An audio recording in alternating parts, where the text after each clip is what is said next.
Bapak-bapak, ibu-ibu, saudara-saudara kaum muslimin rahimakumullah. Murai di dahan dan koko ayam di kandang, dunia ini penuh dengan berbagai macam kesibukan. Sejak dari petani yang turun ke ladang, pedagang yang berangkat ke pasar, pelajar yang menuju sekolah, sampai kepada pegawai yang berangkat ke kantor, seluruhnya tidak lain untuk mencari sesuatu yang bernama bahagia. Setiap orang menginginkan kebahagiaan, dan tidak seorang pun menginginkan kesengsaraan dalam kehidupan ini. Namun nyatanya tidak setiap orang yang ingin bahagia mengetahui jalan yang harus ditempuhnya untuk sampai kepada kebahagiaan itu. Maka pada kesempatan pertemuan kali ini, saya ingin menyampaikan sebuah hadis dari junjungan kita baginda Nabi besar Muhammad sallallahu alaihi wasallam yang termuat dalam kitab Mukhtarul Ahadits An-Nabawiyah, di mana beliau bersabda, arba'un min sa'adatil mar'i. Ada 4 perkara yang merupakan tanda dari orang bahagia. Saya mau tanya, di antara saudara-saudara yang hadir di sini, apa ada yang kepengen jadi orang sengsara? Seluruhnya tentu ingin mendapatkan kebahagiaan. Maka menurut resep dari Nabi kita, tanda orang bahagia itu 4. Jadi kalau saudara ingin bahagia, harus mempunyai 4 perkara ini. Yang pertama, orang bahagia itu kata Nabi, darun wasi'un. Punya rumah biar bagus asal gede. Enak ngaturnya, daripada sudah punya rumah kecil adanya di pinggir kali, gubuk, kalau hujan bocor, miring lagi, kiamat. Loh, kalau gitu Islam materialis dong. Hadis ini boleh diartikan dengan makna hakiki, arti yang sebenarnya, boleh diartikan dengan makna majazi, arti kiasan. Kalau dia diartikan dengan arti kias, maka yang dimaksud darun wasi'un ay qalbun wasi'un. Rumah yang luas tidak lain daripada hati yang lapang. Karena di situ kunci kebahagiaan yang sebenarnya. Walaupun kita cuma tinggal di petak berukuran 2 kali 3 meter, kalau hati kita luas-luas rasanya rumah itu. Tapi biar rumah kita halamannya saja puluhan ribu hektar, ada kolam renangnya, kamar tidurnya tidak lagi terhitung. Kalau hati yang menempati rumah itu sempit, maka akan terasa sempit jugalah rumah itu. Tempat bergantungnya tidak lain adalah hati. Marilah kita mencoba melihat berbagai pandangan orang tentang bahagia ini. Ada orang menyangka bahwa bahagia itu kalau dia mendapatkan harta yang sebanyak-banyaknya. Siapa yang banyak harta, dialah raja. Apa yang dia mau, seluruhnya bisa dibeli. Keamanannya, dia bisa menyewa petugas. Seluruh fasilitas untuk menyenangkan kehidupannya bisa dibeli. Pendeknya, hartalah segala-galanya dalam kehidupan. Sampai ada pepatah mengatakan, innad darahima fil amakini kulliha taksur rijala mahabatan wa jalala. Sesungguhnya harta, dinar, dirham, uang di mana-mana selalu bikin hebat orang yang memilikinya. Coba lihat, orang yang punya duit sama yang enggak punya duit, jangan gaya hidupnya, gaya jalannya aja lain. Wahia lisanun liman arada fasahatan, wahia silahun liman arada qitala. Uang adalah senjata yang paling ampuh bagi orang yang mau pergi perang, dan lidah yang paling fasih bagi orang yang mau bicara. Kalau bicara dengan lidah macet, cobalah bicara dengan harta, lancar. Sampai ada pepatah demikian, segalanya bisa diatur dengan harta. Maka di kalangan orang yang berpandangan semacam itu, seluruh kegiatan hidupnya hanya terfokus kepada bagaimana mengumpulkan harta yang sebanyak-banyaknya. Tidak peduli halal haram, tidak kenal sore pagi siang dan malam, tidak sempat sujud, jauh dari agama, jauh dari kehidupan yang bersifat ruhaniyah, jauh dari Allah dan sebagainya. Sampai dalam Al-Quran dikelompokkan dalam kelompok yang dinamakan lumazah. Allazi jama'a malahu wa 'addadah yahsabu anna malahu akhladah. Mereka mengumpul-ngumpulkan harta sebanyak-banyaknya dan menyangka bahwa harta yang banyak itu dapat mengekalkan hidupnya, mengekalkan kekayaannya, mengekalkan kebahagiaannya. Saudara hadirin yang berbahagia, kalau pandangan hidup ini benar, artinya kalau harta memang merupakan satu-satunya hal yang dapat membuat orang bahagia, tentu di rumah mewah tidak akan pernah ada tangis derita. Tentu di satu tempat di mana fasilitas hidup serba menunjang tidak ada yang namanya penderitaan. Tapi suka dan duka, sedih dan gembira, senyum dan tawa adalah milik setiap orang, baik dia punya harta maupun dia tidak punya harta. Nyatalah bahwa harta semata-mata bukan merupakan jaminan bahwa orang akan bahagia, walaupun tanpa harta orang sulit untuk bahagia. Saya mau cerita, ada orang super kaya, namanya Aristotle Onesimus, raja tanker Yunani. Dia punya kapal tanker saja konon sampai 11 banyaknya. Punya perusahaan penerbangan yang disebut Olympic Airlines. Punya hotel di berbagai kota besar di dunia ini, sejak dari New York, London, Paris, Rome dan sebagainya. Bahkan punya pulau yang dia namakan Pulau Scorpio. Ini kan namanya sudah kaya nggak tanggung-tanggung, punya pulau. Nah, dia punya 2 orang anak, yang satu laki-laki namanya Alexander, yang satu perempuan namanya Maria Onesimus. Seluruh harapannya tertumpah kepada anak lakinya Alexander ini, yang akan meneruskan usahanya, meneruskan kekayaannya, meneruskan dinastinya. Apa yang terjadi? Ternyata anak yang dia harapkan yang bernama Alexander ini mati muda dalam kecelakaan pada waktu dia olahraga. Apa olahraganya? Namanya olahraga anak orang kaya, golongan jet set. Olahraganya olahraga pesawat terbang. Jatuh, ya nggak kapungut, habis mati. Tinggal satu anak perempuannya, Maria Onesimus. Tapi anak perempuan ini juga malah urakan. Terakhir dia pacaran, bahkan kemudian kawin sama orang Rusia. Rupanya Aristotle Onesimus ini broken. Kekayaannya yang berlimpah ruah, perusahaannya yang begitu banyak, siapa yang akan meneruskan? Siapa yang akan menggantikan? Sampai kemudian dia mengurung diri di Pulau Scorpio dan mati di sana secara mengenaskan. Seorang multi jutawan, seorang yang super kaya, mati menyendiri di pulau sepi. Ibarat kata pepatah, anak ayam mati di lumbung. Bukan kekurangan makanan, keurugan makanan.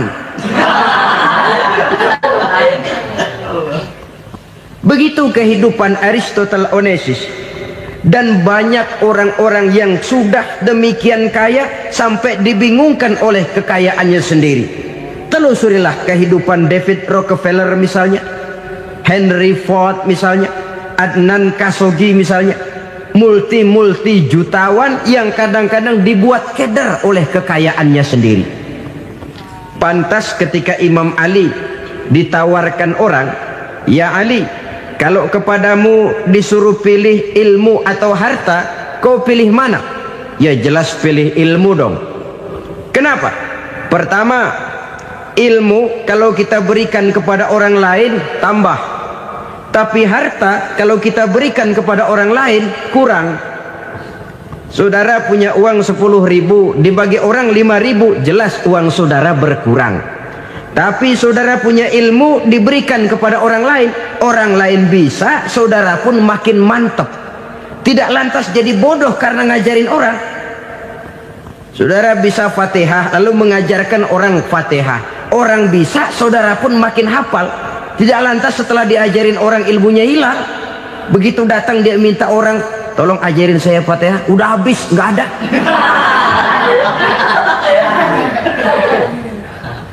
Yang kedua kata Imam Ali, ilmu menjaga kita. Kalau harta, kita yang harus jaga. Makin banyak ilmu, makin terpelihara diri seharusnya.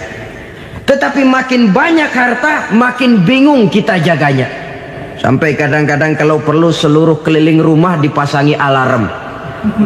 Belum cukup disewakan anjing besar-besar, pasang di depan pintu, awas anjing galak. Masih belum cukup juga, cari centeng tukang-tukang kepruk jaga rumah. Masih terasa belum aman, padahal rumahnya dikelilingi tembok besar. Di balik tembok ada pintu-pintunya tebal. Di balik pintu itu terbuka masuk kamar, kamar pun ada pintunya, pintunya pun kuat. Masuk ke dalam kamar ada lemari, lemarinya pun pintunya kuat, dikunci, kuncinya pun kuat. Tapi terhadap seluruhnya yang timbul cuma sekedar was-was saja. Kesimpulannya sekali lagi, tanpa harta orang memang sulit untuk bahagia. Tapi harta semata-mata tidak merupakan jaminan orang akan bahagia. Dengan hati yang luas, itu modal utama untuk mencapai kebahagiaan hidup.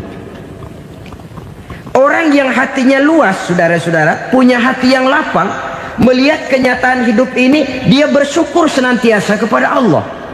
Lantas tidak timbul hasud dan iri hatinya. Oleh karena itu jiwanya selalu lapang. Kalau tidak, cupik hati namanya, dangkal pandangan, tidak senang melihat orang lain dapat nikmat, dan itu sering dijadikan contoh. Kalau orang yang lapang dada, dia lihat tetangganya beli TV baru, dia berkata, alhamdulillah ya, tetangga kita beli TV, mudah-mudahan kita bisa ikut nonton. Lapang dadanya. Tapi orang yang sempit hati, lihat tetangga beli televisi, meriang. Enggak dia apa-apain, meriang. Besoknya dengar tetangga beli motor, makin sakit, ke rumah sakit. Lalu di rumah sakit dengar tetangganya beli mobil, mati. Disiksa oleh perasaannya sendiri. Orang kalau hati sudah sempit dalam hidup, kemanapun dia pergi, sempit rasanya medan kehidupannya. Kemudian kita melihat juga ada orang yang menilai bahwa bahagia itu katanya kalau punya kedudukan yang tinggi, pangkat yang agung, wibawa yang besar.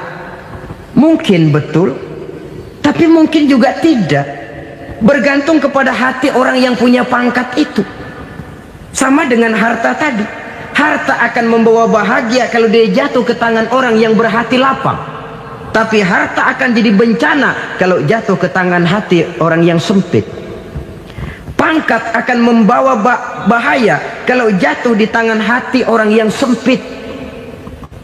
Lebih dari itu, kenyataan mengajarkan kepada kita bahwa ternyata pangkat dan jabatan tidak selamanya memberikan kebahagiaan dalam kehidupan. Bahkan resikonya kelewat besar. Beberapa bukti kita bisa ambil dari para pemimpin dunia yang menjadi korban lantaran pangkat dan jabatan yang disandangnya. Saudara ingat Presiden Abraham Lincoln dan John Kennedy dari Amerika? Dibunuh orang. Park Chung-hee dari Korea Selatan, Ziaur Rahman dari Bangladesh, Anwar Sadat dari Mesir, terakhir Indira Gandhi dari India, menjadi korban dari pangkat dan jabatan yang disandangnya dari orang-orang yang tidak senang dia memegang jabatan itu. Dia akan mudah mengundang bencana. Sehingga pantas kalau seorang presiden terkemuka Amerika, Harry Truman namanya, dia mengatakan jabatan presiden itu, kata dia, seperti orang nunggang macan, naik macan. Harus kita taiki, kalau enggak dia bakal nerekam kita. Ngeri katanya. Adapun orang yang hatinya lapang, kalau dia menerima pangkat dan jabatan, dianggapnya itu satu kesempatan untuk berbuat baik.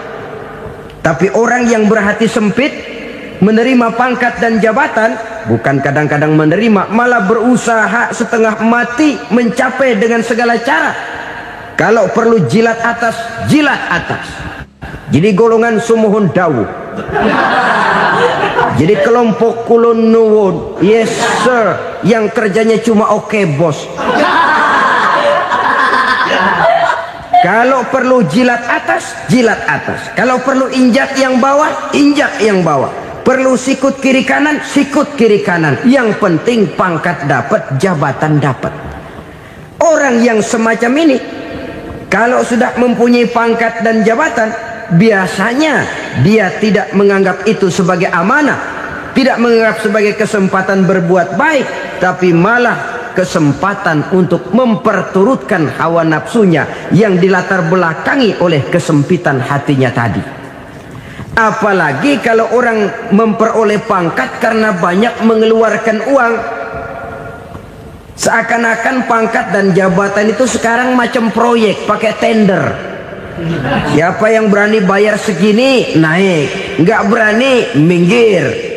Padahal logikanya, kalau orang mencapai satu jabatan karena banyak mengeluarkan uang, hampir bisa dipastikan bahwa setelah jabatan itu dia pegang, langkah pertama yang akan dilakukannya ialah berusaha bagaimana uang yang dia keluarkan supaya kembali. Ya paling kurang pulang modal dulu dong. Soal mikirin rakyat soal nanti, tapi ini modal harus pulang. Itu celakanya kalau orang memperoleh pangkat dan jabatan cuma karena banyak mengeluarkan uang. Jarang orang yang mempunyai keyakinan dan pandangan bahwa pangkat dan jabatan merupakan amanah. Jadi sekali lagi, pangkat dan jabatan mungkin saja membawa kebahagiaan kalau jatuh ke tangan orang yang berhati lapang, tapi bisa jadi bencana kalau dia jatuh ke tangan orang yang mempunyai hati yang sempit. Dan lagi-lagi stresnya hati yang lapang. Lalu sebagian orang, saudara, ada yang berpandangan katanya bahagia itu kalau jadi orang terkenal, mempunyai popularitas, menjadi idola di kalangan remaja, di kalangan orang tua, di segala lapisan masyarakat. Padahal makin populer orang, makin terikat dia. Ya kalau macam kita ini kan nggak punya nama, nggak populer, tengah malam buta mau nongkrong di warung Tegal aman. Tapi pangkat, jabatan, kedudukan, popularitas menyebabkan kita diikat dengan berbagai macam peraturan. Cuma mandi sama ke WC saja yang nggak dikawal.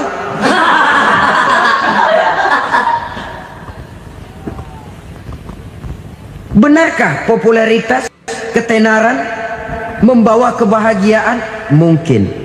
Ya, tapi mungkin juga tidak. Kenapa? Banyak orang-orang populer yang mengakhiri hidupnya secara tragis.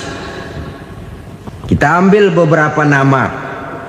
Di Amerika tahun 60-an ada bintang seksi paling terkenal yang dijuluki seks bom. Bom seks. Sampai sekarang jadi legenda, namanya Marilyn Monroe. Singkatan doublenya itu inisialnya MM, Marilyn Monroe. Terkenal top sampai dia mati tahun 62, namanya sekarang masih saja dibicarakan orang. Kenapa dia bunuh diri? Tidak punya hartakah dia? Banyak. Kurang populerkah dia? Seluruh dunia mengenalnya. Sejak rakyat kecil sampai pejabat tinggi dia punya hubungan. Kenapa? Jenuh. Dia terlahir dalam keadaan yatim. Setelah itu tidak lama dia berangkat remaja, ibunya meninggal, pindah dari wanita asuh ke wanita asuh sampai 12 orang ibu angkatnya. Dan kekecewaan yang paling parah, setiap laki-laki yang dekat dengannya hanya seperti kapal berlabuh, datang dan pergi silih berganti, padahal dia merindukan seseorang yang bisa melindungi hidupnya. Dia rindukan itu dan dia tidak pernah menemukan. Itu yang akhirnya menyebabkan dia minum pil tidur kelewat dosis, minum obat tidur kebanyakan, ya tidur terus sampai sekarang.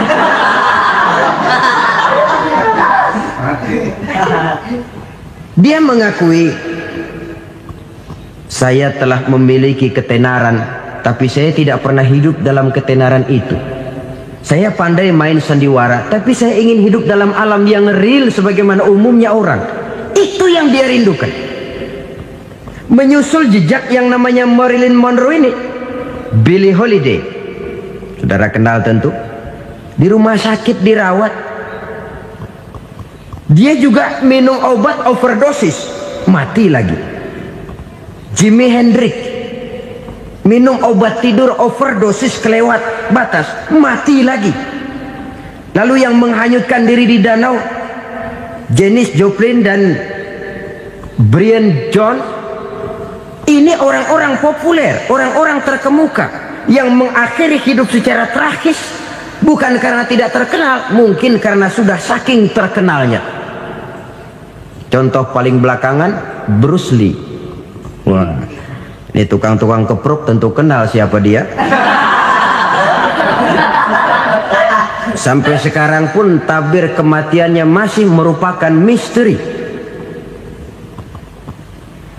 Dan yang masih hidup juga menunjukkan gejala yang aneh. Michael Jackson, rumahnya di Beverly Hills itu dijaga sedemikian rupa, dan dia selalu curiga kepada setiap makanan harus steril, bersih dari segala macam kimia. Kemana dia pergi, itu tukang-tukang kepruk sudah selalu menjaga dan mengawal, dan dia seakan takut menunjukkan mukanya yang asli. Hingga kalau tampil ke tengah di luar show, dia kadang memakai pakaian yang tidak menunjukkan dia yang sebenarnya, takut dikenali orang. Ternyata popularitas sering jadi momok yang meracuni kehidupan manusia. Oleh karena itu, benarlah junjungan kita pada saat beliau mengajarkan orang akan bahagia kalau dia mempunyai hati yang lapang. Nah, sekarang masalahnya untuk mendapatkan hati yang lapang, caranya bagaimana? Kita kembali kepada konsep Quran. Allah mengajarkan, ala inna bizikrillahi tatmainnul qulub. Ketahuilah bahwa dengan banyak mengingat Allah, hati akan tenang, jiwa akan lapang.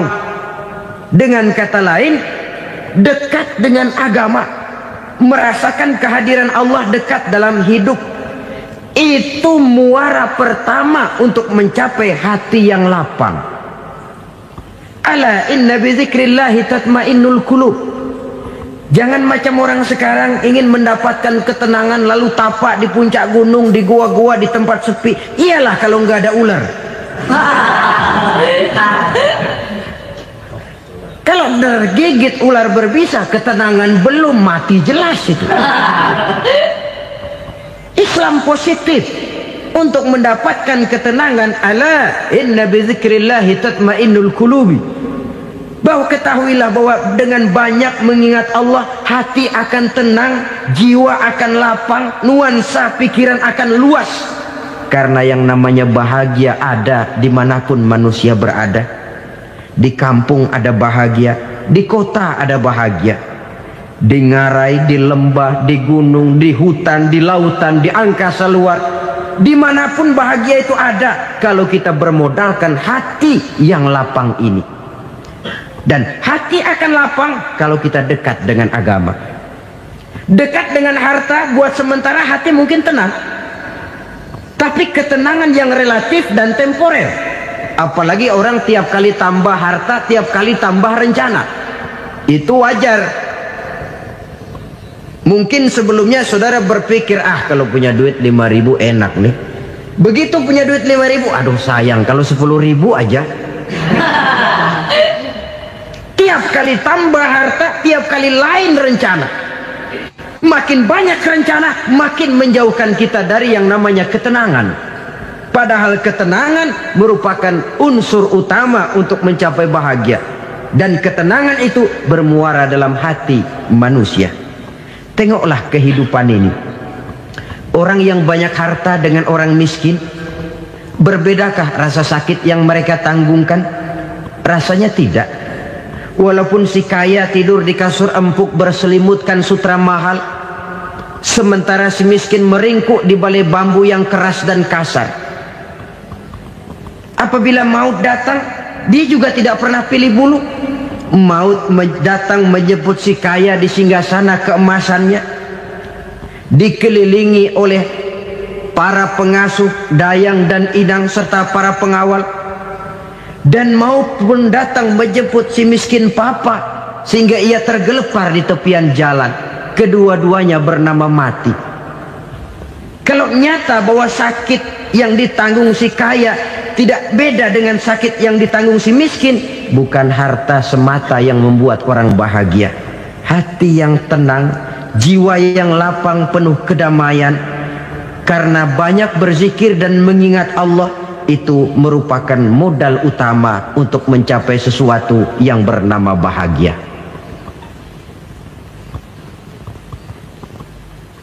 Saudara hadirin yang saya hormati, inilah yang pertama dari 4 ciri yang digambarkan oleh Nabi tentang tanda-tanda orang bahagia. Dan harus berangkat dari yang pertama ini, hati yang lapang. Ini yang harus kita miliki lebih dahulu, baru nanti akan menyusul kepada poin yang ketiga, kedua dan selanjutnya. Sebab kalau hati sudah terisi dengan jiwa yang lapang, seluruh persoalan insya Allah akan bisa kita atasi dengan sebagaimana mestinya. Yang kedua sekarang, tanda orang bahagia menurut baginda Nabi, markabun syariah. Orang bahagia itu, kata beliau, punya kendaraan biar cepat asal lancar. Artinya kemana dia mau pergi mudah. Apa maksud hadis ini? Kalau kita kaji lebih dalam, kendaraan itu kan alat transportasi. Transportasi tidak lain adalah usaha memudahkan komunikasi. Pindah dari situ kepada teori bahwa manusia adalah zon political, makhluk bermasyarakat yang tidak bisa memenuhi kebutuhan hidupnya secara sendirian. Kita memerlukan keberadaan orang lain dalam kehidupan ini. Untuk memakai baju saja kita sudah perlukan petani yang tanam kapas, pabrik yang memintal kapas jadi benang, pabrik yang menenun benang jadi kain, sampai kepada mesin jahit, sampai kepada tukang jahit. Itu cuma untuk memakai pakaian saja. Tidak seorang pun di antara kita yang sanggup memenuhi kebutuhan hidupnya secara sendiri. Kita perlu orang lain. Maka kebebasan dalam arti mutlak, kebebasan tanpa batas, itu tidak mungkin ada dalam kehidupan. Karena kita mengadakan yang disebut interaksi sosial. Setiap kegiatan kita tentu melibatkan orang lain. Menurut kita barangkali kita bebas jalan di jalan raya semaunya, tapi orang lain berkendaraan pun merasa bahwa ini ada juga jalan haknya, dan begitu selanjutnya. Oleh karena itu, maksud dari kendaraan yang cepat ini adalah khulata'uhu ma'as solihin. Lingkungan pergaulannya terdiri dari orang-orang soleh. Pergaulannya luas. Kemana dia pergi ada temannya. Kesulitannya ada tempat dia cerita. Dan kesulitan kalau sudah diceritakan kepada orang lain, taruh kata orang itu tidak bisa menolong, namun menceritakannya kepada orang yang kita percayai, kan paling kurang sudah mengurangi beban jiwa, mengurangi tanggungan batin, merasa masih ada tempat kita cerita. Maka lebih baik orang awam yang mau bergaul ketimbang orang setengah alim tapi ngunci pintu. Sebab nantinya akan timbul sikap picik, cupik pandangan, dan tidak luas menghadapi kenyataan dalam kehidupan ini. Namun yang harus kita garis bawahi, pergaulan memang mesti luas. Namun jangan sekali-kali lupa bahwa pergaulan sangat besar pengaruhnya dalam ikut membentuk kepribadian manusia. Sehari-hari bisa kita bilang, kalau kita dekat sama tukang minyak wangi, sekalipun nggak dibagi minyaknya, baunya tentu dapat. Betul? Tapi dekat sama tukang elas, walaupun nggak kena apinya, asapnya mesti kena. Kalau Syauqi mengatakan lebih jelas lagi, man asyaral asrafa asa musyarrafan wa muasyiral anzali ghairu musyarrafin. Awalam taral jildal hakira muqabbalan bisagri lamma sara jildal mushaf. Siapa yang bergaul dengan orang mulia, dia bakal ikut menjadi mulia. Tapi siapa yang berteman dengan orang hina, dia tidak bakal ikut menjadi mulia. Tidakkah kau lihat, kata Syauqi, kulit kambing yang hina pun dicium orang ketika menjadi kantong Quran. Kulit kambing hina, kalau dia sendirian gak ada yang mau cium. Tapi begitu dia bergaul dengan Quran, menjadi kantong Quran, dipakein minyak wangi, ditaruh di tempat yang tinggi, mau diambil dicium dulu, dibawa dengan penuh hormat dan hati-hati. Kulit kambing yang hina lantaran berteman dengan Quran, numpang mujur. Tapi coba lihat kalau kulit kambing berteman dengan kayu, jadi beduk, habis. Zohor dikemplang, asar dipukul. Itu pun sedikit saja, cuma salah milih teman. Yang temannya Quran dihormati orang, yang temannya kayu lantaran jadi beduk, gelap-gelap subuh orang udah kemplangin.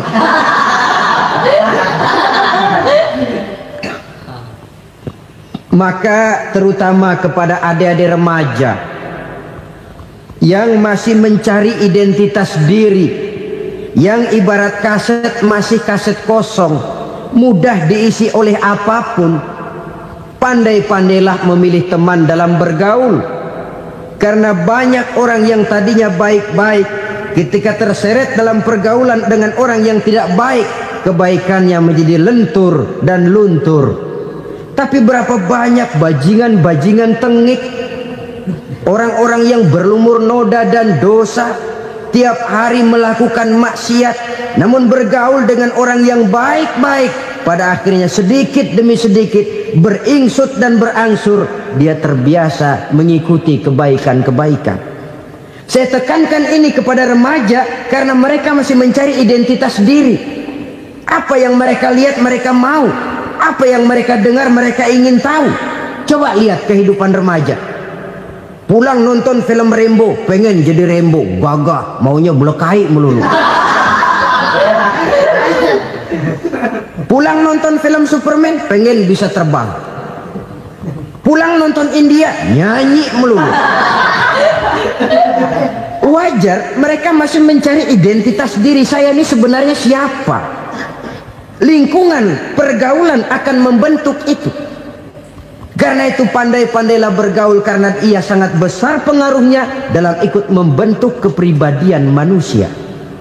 Apalagi sifat yang jelek lebih cepat menularnya ketimbang sifat yang baik. Sifat yang baik, watak yang soleh itu lambat sekali untuk menular. Tapi yang tidak baik, kan prosesnya mah kalau remaja biasanya mula-mula dengar. Karena dengar lalu pengen tahu. Karena pengen tahu lalu ngeliatin. Begitu ngeliatin kan pengen nyobain. Setelah nyobain ketagihan. Nah, ini prosesnya. Yang namanya ganja, morfin, narkotik, awalnya kan begitu. Mula-mula dengar, katanya kalau sudah fly to the sky, sudah melayang ke langit, katanya disitulah puncak kebahagiaan. Mulanya cuma dengar. Karena dengar pengen tahu. Karena pengen tahu lalu ngeliat, kumpul sama orang yang suka ngeganja. Setelah ngeliat, nah pengen ngerasain. Begitu ngerasain enak juga, ketagihan. Kalau sudah ketagihan jadi penyakit kronis, bisa merembet kepada yang lain. Iya, kalau orang tuanya mampu untuk beli morfin, beli ganja. Kalau tidak kan pikirannya ngayap, jemuran siapa ya gue sabet. Timbullah perbuatan-perbuatan negatif yang bermula dari salah pergaulan. Apalagi buat adik-adik remaja yang tinggal di kota-kota besar, yang pengaruh budaya, pengaruh kesenian, pengaruh struktur kehidupan yang nampak makin individualistis, di mana persaingan tajam, tensi ekonomi tinggi, orang mudah mengalami stres. Pandai-pandailah dalam bergaul, sekali lagi, karena ia sangat besar pengaruhnya dalam ikut membentuk kepribadian manusia. Orang bahagia punya kendaraan yang cepat, artinya punya pergaulan yang luas, dan lingkungan pergaulannya terdiri dari orang-orang yang soleh.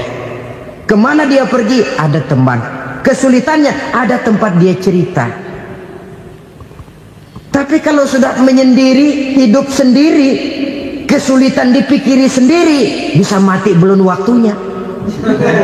Tidak ada tempat berbagi rasa, tidak ada tempat bercerita, tidak ada tempat mengurangi beban dalam kehidupan. Pantas betul kalau Islam sangat menggalakkan dan menganjurkan orang kalau sudah sampai waktunya itu untuk melangsungkan nikah. Kata Nabi, ya ma'syaras syabab man istata'a minkumul ba'at falyatazawwaj. Hai para pemuda, kalau sudah mampu memberi nafkah, kawinlah, nikahlah kamu. Kenapa? Sudah ada teman hidup, tempat berbagi rasa.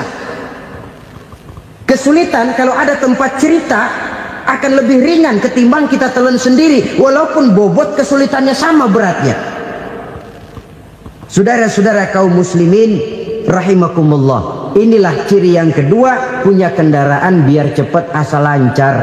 Kemana kita mau pergi gampang. Dengan kata lain, setelah hati yang luas, pergaulan yang luas. Dua. Yang ketiga sekarang, tanda orang bahagia itu menurut Nabi, misbahun mudhi'un, punya lampu yang terang.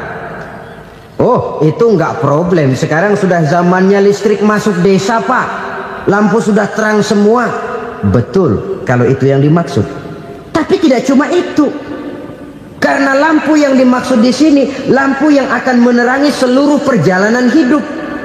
Dan perjalanan hidup itu sudah dimulai sejak kita terlahir ke alam ini, sampai masuk ke alam barzakh, kumpul di padang mahsyar, sampai ke akhirat. Lampu yang menerangi itu yang diperlukan. Kalau lampu, katakanlah yang paling top sekarang kan lampu jenis Mercury. Taruhlah itu di rumah kita, dia cuma menerangi rumah kita, menerangi hati pun tidak sanggup. Bila kita masuk ke alam barzakh, alam kubur, sanggupkah si Mercury yang begitu terang menerangi alam barzakh kita? Tidak sanggup lagi. Sanggupkah lampu yang ratusan watt, bahkan puluhan ribu watt menerangi kehidupan di padang mahsyar? Tidak akan sanggup lagi. Kalau demikian, yang dimaksud lampu yang terang di sini apa? Tidak lain amal soleh, kebajikan yang kita lakukan dalam hidup. Itu yang akan jadi lampu penerang. Di dunia nama kita akan terang, jasad kita boleh hancur terkubur tanah, tapi nama kita akan dikenang orang. Begitulah kalau orang meninggalkan kebajikan dalam hidup seperti sekarang. Ribuan orang tiap saat berziarah ke kubur Imam Syafi'i, ke kubur Imam Malik, ke kubur Imam Ghazali, ke kubur orang yang baik-baik, orang yang soleh-soleh. Kebajikannya yang ditinggalkan, yang mengukir namanya dengan tinta emas, sehingga saudara sudah terbaring di alam kubur. Orang lewat, Allah, ini kuburannya Fulan bin Fulan, dulu ini kebaikannya Masya Allah, saya ikut merasakan. Mari kita mampir sebentar, kita Fatihah, mohon disampaikan Allah pahalanya kepada almarhum. Al-Fatihah. Itu kalau orang baik-baik. Lalu saudara tanya, Pak, orang mati dikirimin Fatihah apa nyampe pahalanya? Saya jawab, kalau saudara nggak percaya, mati dulu dah. Nanti saya Fatihain, tungguin di sana. Umpama nggak sampai, balik lagi kemari. Sekarang ini kan maunya otak-otakan saja. Kalau nggak masuk otak, nggak percaya. Padahal alam gaib itu nggak bisa diotak-otakin. Sama saja dengan saudara pernah dengar cerita kapal tanpa emas tenggelam kan? Pernah nggak? Di mana? Ya, di laut Masa Lembo. Begitu ketampung Mas tenggelam, ratusan penumpang itu terjun ke laut, dipermainkan gelombang, berjuang menghadapi maut itu. Orang lagi timbul tenggelam di lautan, dihantam ombak, kita tengokin pakai helikopter. Pak, lagi timbul tenggelam ya? Iya, tolongin. Jangan khawatir Pak, nih saya kirim intan Pak, harganya 10 juta. Kira-kira orang yang timbul tenggelam di laut seneng nggak? Ya. Kan mahal toh intan 10 juta. Kenapa dia nggak senang? Karena intan 10 juta dalam kondisi seperti itu tidak sanggup menyelamatkan dia. Dia akan girang kalau dikirimin ban mobil bekas, dikirimin papan terentang atau bambu. Intan yang 10 juta dia nggak girang.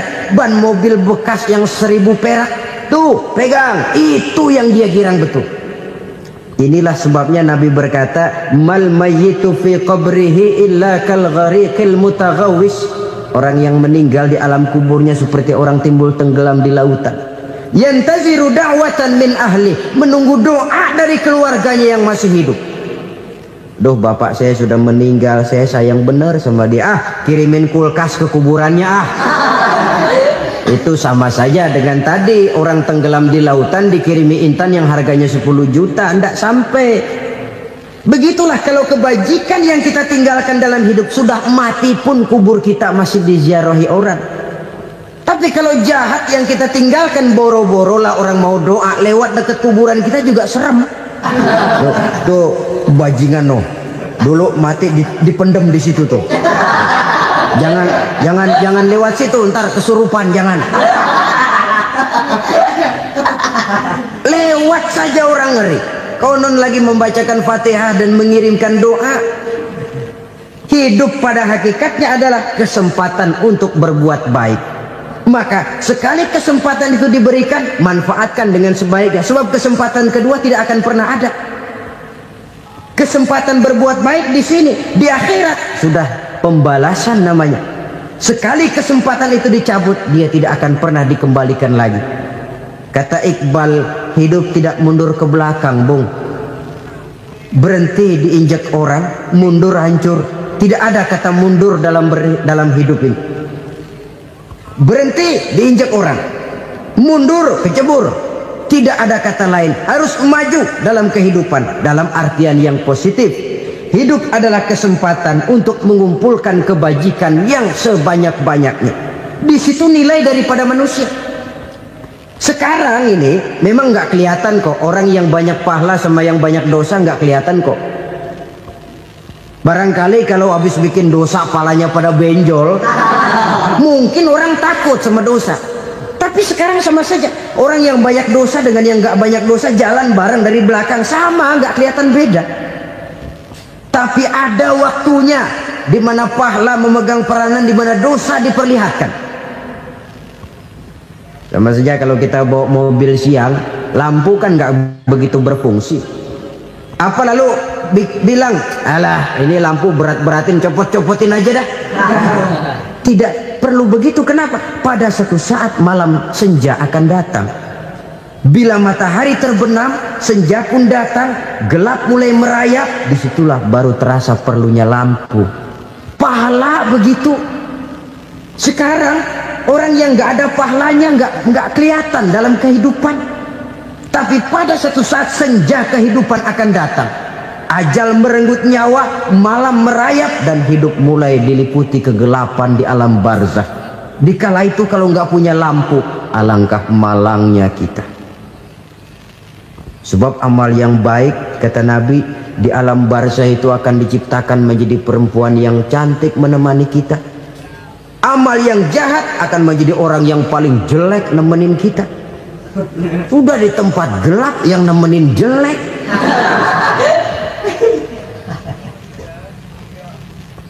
Kaum muslimin rahimakumullah. Kalau demikian masalahnya, tergantunglah kita pandai memanfaatkan waktu. Al-waktu kasayf, waktu itu cepat sekali. Yang namanya waktu itu tahu-tahu. Tahu-tahu udah tahun 87. Tahu-tahu udah begitu. Tahu-tahu yang kemarin anak-anak, sekarang udah pada punya anak. Tahu-tahu saja itu. Begitu cepat waktu berlalu. Kalau tidaklah pandai kita memanfaatkannya, akan rugi kita.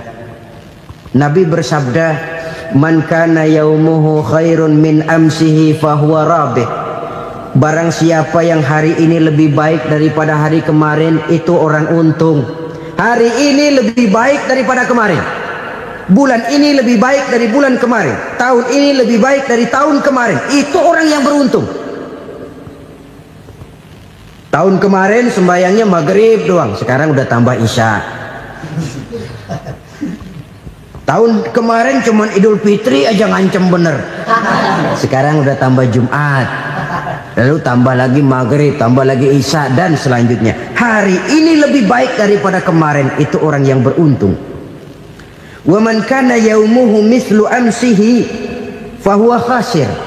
Lalu barang siapa yang hari ini sama saja dengan hari kemarin, itu orang rugi. Hari ini sama dengan kemarin, rugi itu. Bulan ini begitu, bulan kemarin begitu, tahun ini begitu, tahun lalu juga begitu. Rugi itu orang. Rugi apa? Rugi umur. Umur tambah, amalan gak pernah tambah. Dan saya pikir lebih merupakan azab ketimbang nikmat kalau orang dikasih panjang umur cuma untuk numpuk dosa. Mending mana? Panjang umur banyak dosa sama pendek umur dikit dosa? Mending mana? Mending mana? Ya, paling mending tentu panjang umur banyak pahala. Tapi kalau tidak, sekali lagi, lebih merupakan azab ketimbang nikmat kalau orang diberikan panjang umur tapi cuma untuk sekedar menumpuk dosa. Kehilangan kesadaran bahwa dunia bukan terminal akhir dari satu perjalanan. Dia cuma halte di mana kita berhenti sebentar untuk menuju kepada terminal yang hakiki. Saudara-saudara kaum muslimin rahimakumullah, inilah lampu yang akan menerangi kehidupan, amal yang kita lakukan di dalam kehidupan. Jadi yang dimaksud dengan lampu yang terang, kebajikan yang kita kerjakan dalam hidup. Nah, setiap orang di awal tadi saya bilang ingin bahagia. Bahagia itu kan hakikatnya kumpulan senang dan selamat. Senang, selamat. Apa bedanya? Senang tapi tidak selamat, nggak bahagia. Selamat tapi nggak senang, nggak bahagia orang. Contoh, kalau orang korupsi, duitnya banyak, senang dia, tapi keselamatannya. Ada tentara baris di samping rumahnya udah bingung, padahal tentara latihan. Tentara cuma latihan, dia bingung. Senang, tapi karena keselamatannya tidak terjamin, dia tidak bahagia. Sebaliknya pegawai negeri jujur benar, cuma segaji-gajinya, selamat nggak korupsi, tapi melarat, ya nggak bahagia juga, kurang senang.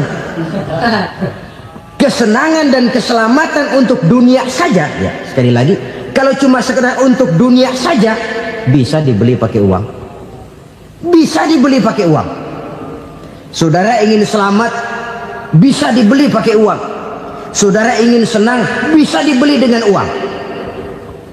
Tapi setelah mati masuk ke alam barzah, habis kekuasaan uang. Nggak bisa lagi beli keselamatan pakai uang, tidak mungkin lagi membeli kesenangan dengan uang. Di situ pahala yang megang peranan. Makin banyak pahala, makin banyak saham untuk membeli kesenangan dan keselamatan, untuk memperoleh yang namanya bahagia.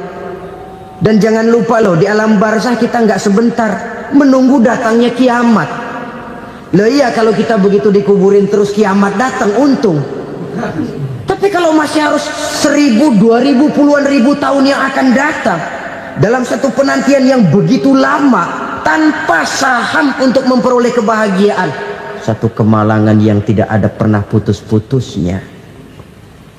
Janganlah tergelincir oleh kebahagiaan sebentar yang menipu dengan mengorbankan kebahagiaan hakiki yang berjangka panjang. Apa artinya senyum sejenak kalau harus ditebus dengan tangis seumur hidup? Biarlah kita minum jamu, pahit memang, getir memang, tapi kan besok badan sehat. Daripada sekarang minum sirup, manis memang, enak memang, tapi bibir pada jontor besoknya. sirawan, batuk, nggak karu-karuan. Banyak orang tertipu oleh kesenangan yang sebentar, padahal laisa kullu ma yalma'u zahaban. Belum tentu semua yang berkilat itu emas, belum tentu semua yang gemerlap itu intan. Karena itu marilah manfaatkan kesempatan yang diberikan Allah ini untuk mengumpulkan kebajikan yang sebanyak-banyaknya. Yang terakhir sekarang, yang keempat, tanda orang bahagia kata Nabi. Zaujatun salihah. Orang bahagia itu tanda yang keempat kata Nabi, punya istri biar cakep asal taat. Sudah surga itu sudah. Cakep taat. Istri kayak gitu, kalau belum mati jangan dikuburin dulu. Sudah cakep taat lagi, tapi kadang-kadang enggak, udah jelek ngadat melulu. Apa yang mau dipilih? Sebab itu Quran mengatakan istri pakaian untuk suami, suami pakaian untuk istri. Kenapa suami istri diibaratkan pakaian? Alangkah tingginya gaya bahasa Quran ini. Suami istri teman hidup, hidup perjalanan panjang. Sejak kita dalam rahim sudah ada hidup kan di sini. Sampai ke alam dunia, masuk ke alam barzah, kumpul di padang mahsyar, sampai menuju akhirat, itu perjalanan hidup. Carilah istri atau suami teman hidup yang membawa manfaat tidak hanya kehidupan di dunia ini, sampai di alam barzah, sampai di padang mahsyar. Suaminya mungkin meninggal lebih dulu, atau istrinya mungkin meninggal lebih dulu, tapi suami atau istri yang masih hidup berbuat kebajikan. Suami saya meninggal, ada hartanya, saya sedekahkan, niat pahala untuk almarhum suami saya. Ini teman hidup, tidak dibatasi dan tidak bisa dipisahkan oleh maut sekalipun. Zohirnya mungkin pisah, badannya mungkin pisah, tapi hatinya, jiwanya, kebersamaannya dalam menghadapi kehidupan. Karena itu saudara-saudara, bahasa Quran indah. Suami istri diibaratkan seperti pakaian. Apa fungsi pakaian? Pertama, pakaian jadi kebanggaan. Artinya suami harus menjadi kebanggaan istri, istri harus jadi kebanggaan suami. Yang kedua, pakaian itu kan fungsinya menutup aurat. Artinya sesama suami istri harus saling menjaga kekurangan masing-masing. Jangan malah sesama suami istri saling membongkar rahasia dan aibnya sendiri-sendiri. Istrinya diceritain jeleknya di mana-mana, atau suaminya dibongkar rahasianya di pasar umum. Itu sudah tidak lagi berfungsi sebagai pakaian. Kenapa semua ini diperlukan? Karena kita menyadari bangsa yang baik terdiri dari masyarakat yang baik. Masyarakat yang baik merupakan susunan dari warga yang baik. Warga yang baik adalah terdiri dari rumah tangga yang baik. Dan rumah tangga yang baik merupakan susunan dari pribadi yang baik. Dari situ langkah dimulai.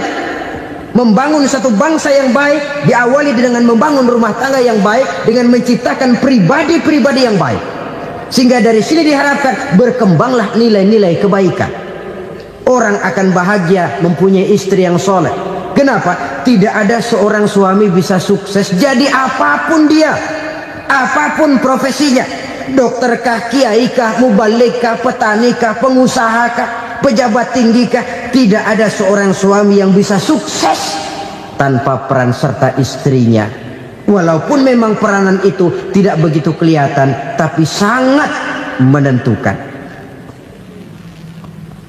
Karena itu, saudara hadirin yang saya hormati, Islam sangat menghargai kaum wanita, memberikan kedudukan yang tinggi sepanjang tidak mematikan kodrat kewanitaannya. Nah, kalau sudah kesuksesan ini diawali dari rumah tangga, karier di masyarakat mudah untuk dikejar. Tapi keberantakan di rumah tangga merupakan kegagalan pertama di tempat lain. Nah, inilah saja yang dapat Al-Fakir sampaikan pada pertemuan kali ini. Selalu berusaha menyimpan sesuatu yang bisa membawa manfaat, baik untuk dirinya, untuk anak cucunya, maupun untuk keluarganya, untuk masa kini dan masa depannya.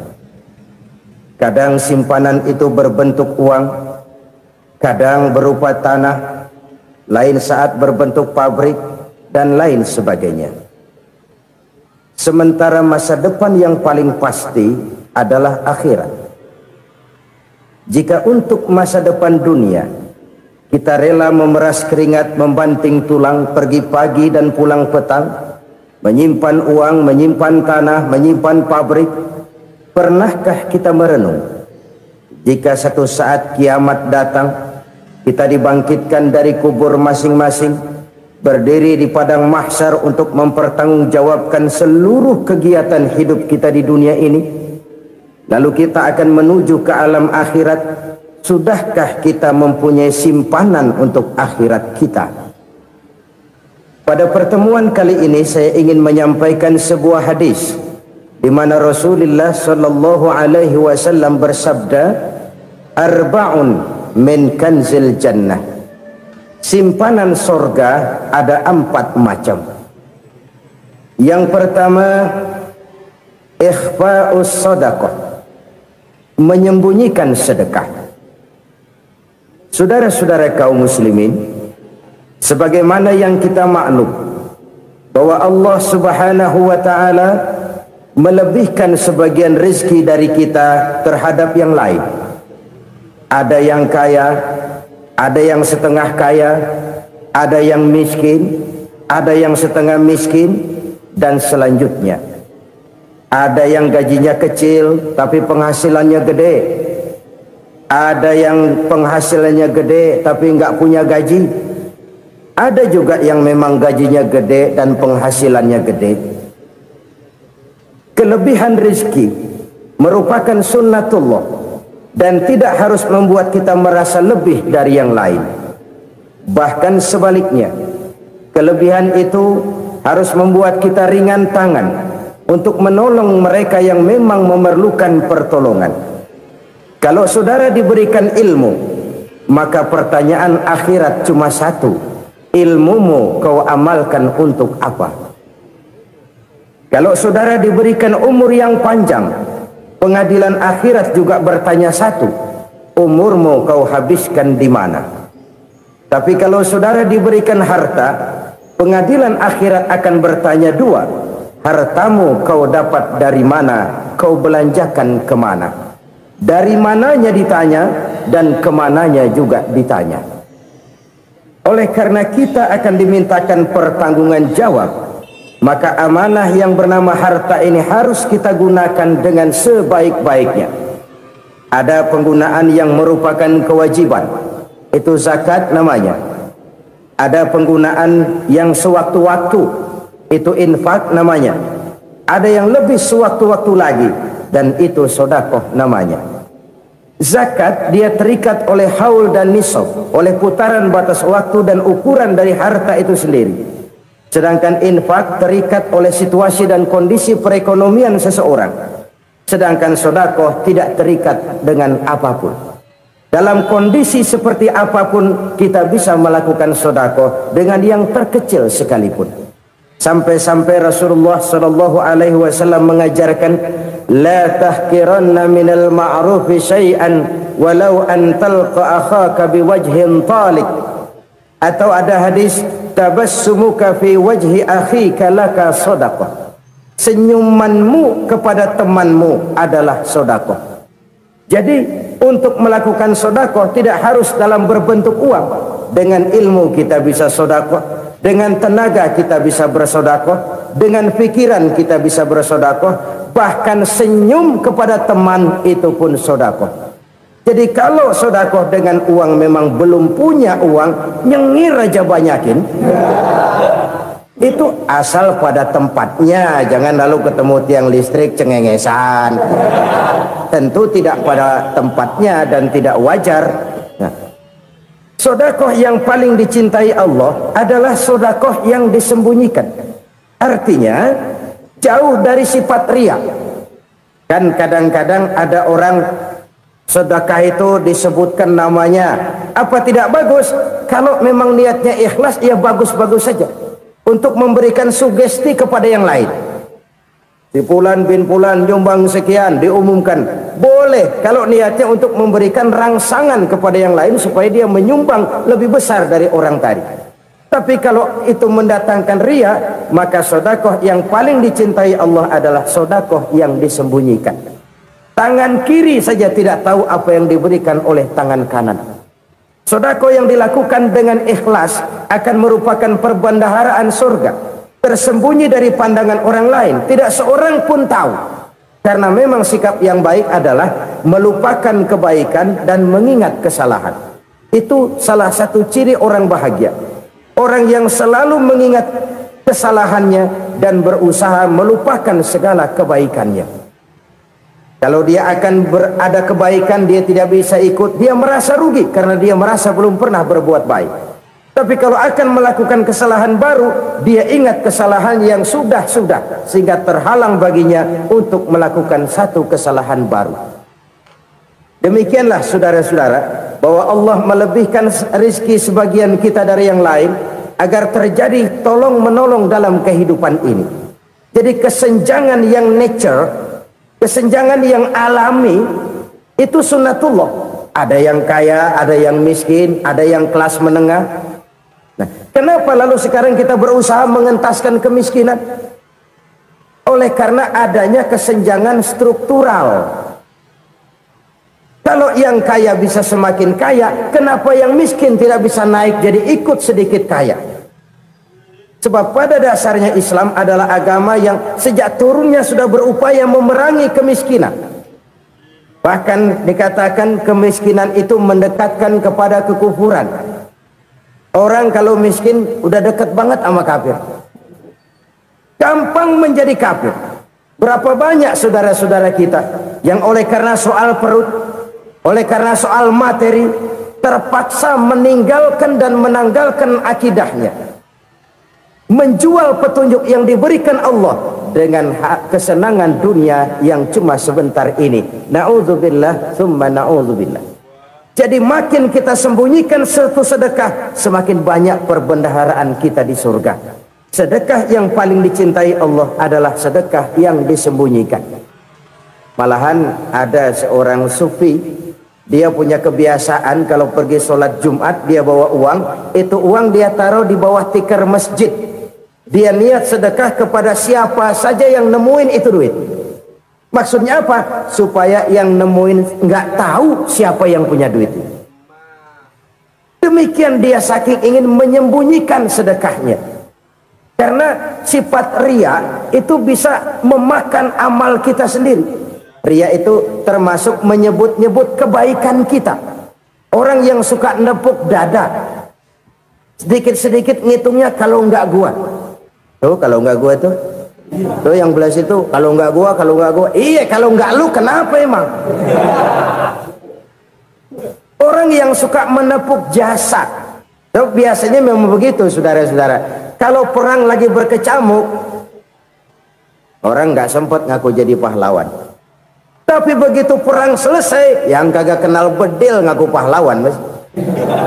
Itu sesuatu yang biasa. Oleh karenanya, orang-orang yang ikhlas dalam bersedekah, disembunyikannya sedekah itu Allah cinta betul.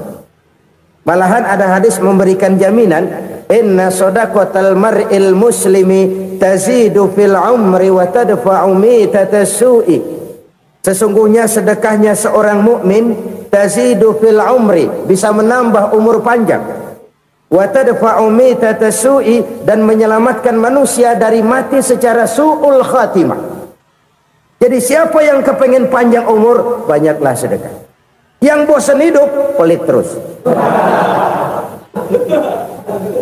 Sedekah menambah panjang umur dan menyelamatkan manusia dari mati secara su'ul khatimah. Pak, katanya umur itu nggak bisa ditambah, nggak bisa dikurangin. Kapan? Kalau ajal sudah datang. Fa idza jaa ajaluhum la yastakhiruna sa'atan wa la yastaqdimun. Kalau ajal datang tidak bisa dimajukan, tidak bisa dimundurkan. Itu kalau ajal sudah datang. Tidak bisa lagi umur ditambah dikurangi, sudah datang. Tapi kalau belum datang, itu kan haknya Allah. Mau ditambah, mau dikurangi, hak prerogatif Allah. Sebagai pencipta manusia, Allah Maha Kuasa dan Maha Mampu. Sedekah ini menambah panjang umur dan menyelamatkan manusia dari mati secara su'ul khatimah. Itu orang mati kan sama ya, kondisinya mati, nggak nafas. Tapi hakikat mati kan lain-lain. Ada yang mati itu husnul khatimah, baik akhirnya. Misalnya lagi ngaji mati, lagi sholat mati, lagi sedekah mati. Ini yang dinamakan dengan husnul khatimah, baik di akhirnya. Sebaliknya ada yang su'ul khatimah, jelek di akhirnya. Ini yang jadi catatan akhir. Lagi nyekek botol, mampus. Lagi banting kartu, modar. Su'ul khatimah, jelek pada akhirnya. Sedekah menyelamatkan manusia dari mati secara su'ul khatimah. Dan kita semua kepengen mendapat husnul khatimah, jauh dari su'ul khatimah. Oleh sebab itu yang bisa menyelamatkan kita dari penyakit itu antara lain adalah sedekah yang disembunyikan, yang dikerjakan dengan ikhlas karena Allah. Tidak karena kepengen dipuji orang, tidak karena ingin dikatakan orang pemurah. Sebab orang dermawan itu orang yang memberi tanpa harus diminta. Kalau masih harus diminta, ya belum dermawan namanya. Masih harus diminta. Kalau nggak diminta, ya tulus, lolos, polos. Saudara-saudara kaum muslimin rahimakumullah, harta adalah amanat dan akan kita pertanggungjawabkan.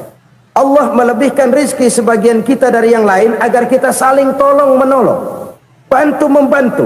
Nabi janjikan siapa yang meringankan beban saudaranya muslim di dunia, Allah akan meringankan bebannya di akhirat nanti. Sebuah jaminan dari baginda Nabi. Si orang yang kita bantu barangkali tidak bisa membalas, Allah yang akan membalas lewat jalan lain yang tidak pernah kita sangka-sangka. Ada orang tanya, Pak, ini ada orang nyumbang masjid sambil marah-marah, bagaimana? Saya bilang sumbangannya aja ambil, marahnya jangan. Marahnya jangan diambil, itu urusan dia. Saudara-saudara kaum muslimin rahimakumullah, umat Islam ini kan umat yang punya potensi besar. Kadang kita merenung, kenapa kadang-kadang pembangunan masjid kok lambat sekali? Kalau hotel hari ini peletakan pertama, bulan depan peresmian. Supermarket hari ini peletakan batu pertama, minggu depan peresmian. Tapi kalau sudah yang namanya masjid, kadang-kadang peletakan batu pertama sekaligus jadi batu terakhir. 3 tahun, 4 tahun, campur nebar jalak di jalanan, duit dijaring kayak ikan sepat.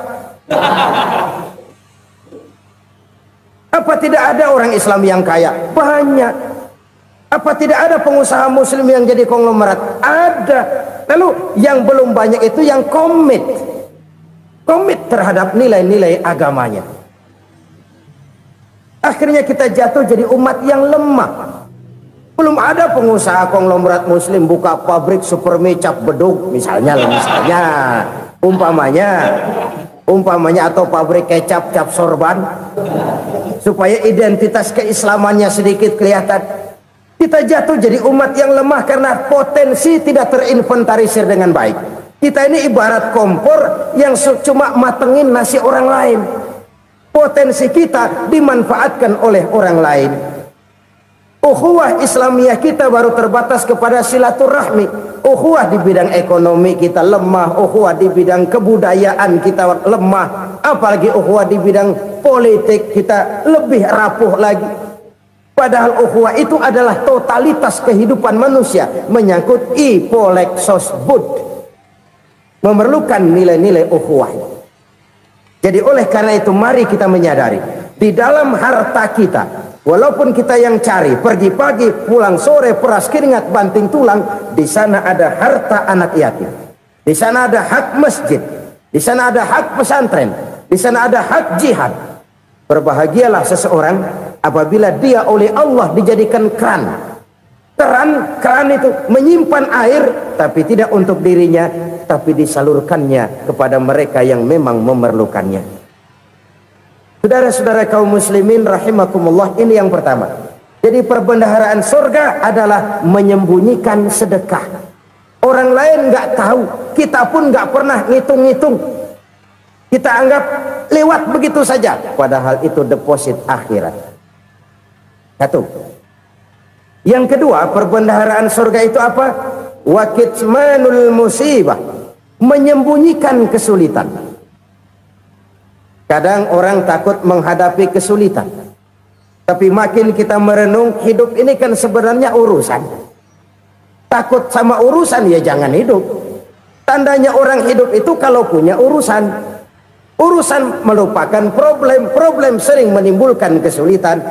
Kesulitan bukan untuk ditakuti, tapi untuk diatasi dan dicarikan jalan keluarnya. Siapa sih orangnya yang nggak pernah sulit-sulit? Makin tinggi status sosialnya, makin gede urusannya.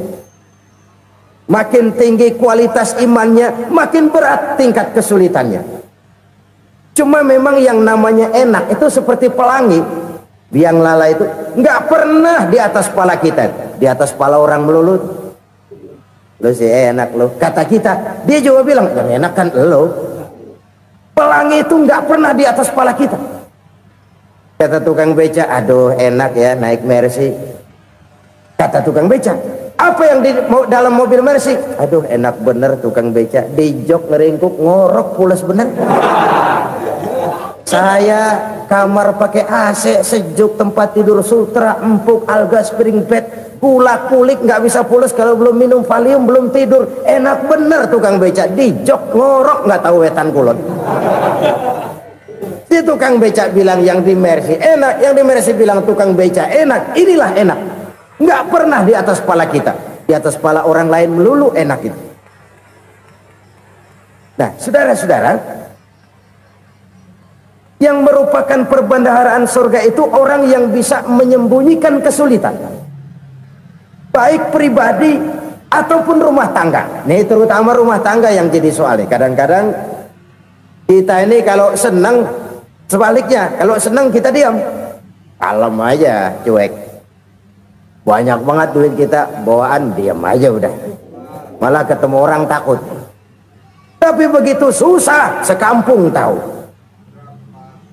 Padahal Nabi mengajarkan perbendaharaan surga itu menyembunyikan musibah, menyembunyikan kesulitan.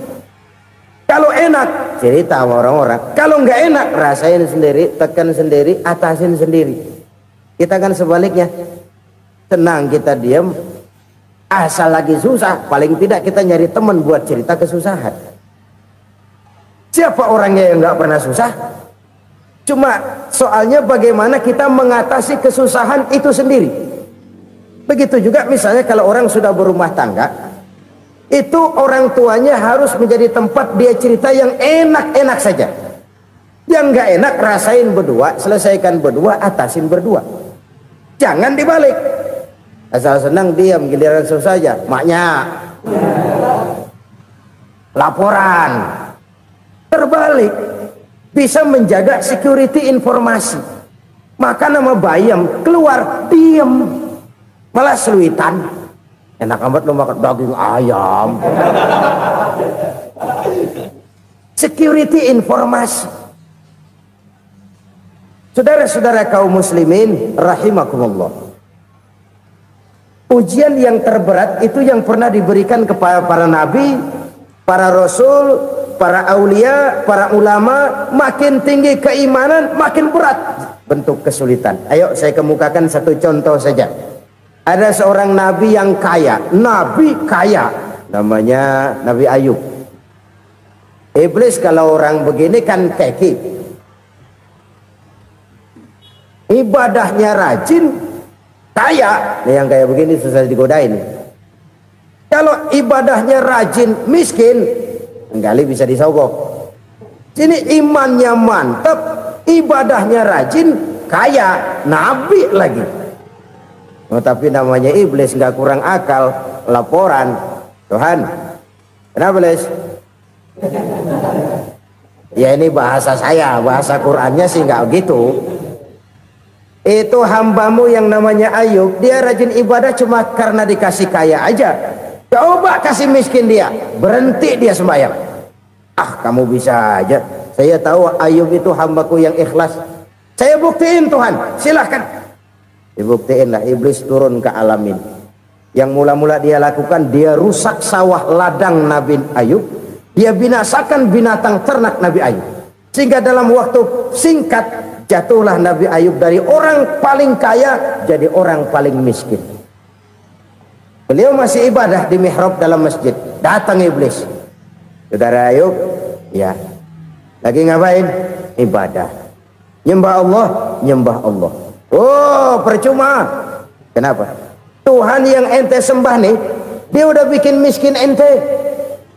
Sawah ladang ente hancur lebur, binatang ternak binasa. Sekarang ente jadi orang paling miskin. Ngapain nyembah Tuhan kayak begitu? Tekor. Udah berhenti dah ibadah, berhenti ibadah. Ini iblis. Sama Tuhan laporannya lain, yang dikerjakan kepada Nabi Ayub juga lain. Benar begitu iblis, kata Nabi Ayub. Iya, sawah ladang saya habis, buras. Binatang ternak saya binasa, binasa. Saya miskin, bangpak. Apa jawab Nabi Ayub? Bukan innalillahi, ini hebat.